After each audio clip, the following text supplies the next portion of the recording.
বাংলাদেশে যে একটা মিথ তৈরি করে রাখা হয়েছিল যে গোপালগঞ্জে আওয়ামী লীগের বাইরে কেউ প্রোগ্রাম করতে পারবে না, এই মিথ আজকে জাতীয় নাগরিক পার্টি ভেঙে দিয়েছে।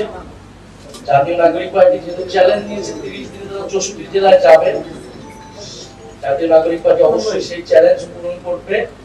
গোপালগঞ্জে আজকে আমাদের পথসভা হয়েছে এবং প্রত্যেকটা জেলা, যে জেলাগুলো বাকি রয়েছে, আমাদের সেই পথসভাগুলো হবে এবং আগামীকাল পূর্ব নির্ধারিত সময় অনুযায়ী আমাদের যে ফরিদপুরের পথসভাটি, সেই পথসভা হবে এবং সেই অনুযায়ী পরবর্তী যে পথসভাগুলো রয়েছে ফরিদপুর, রাজবাড়ী, মানিকগঞ্জ, সেই অনুযায়ী চলতে থাকবে। যতই বাধা বিপত্তি, হামলা, হত্যা চেষ্টা হোক না কেন, জাতীয় নাগরিক পার্টির নেতৃবৃন্দ এই পথসভা, দেশ গড়তে জুলাই পথসভা থামবে না। এবং আমাদের যে আজকে যে দুইটি স্থগিত হলো সেটা আমরা পরবর্তীতে কভার করে দিব পথসভার মধ্যে।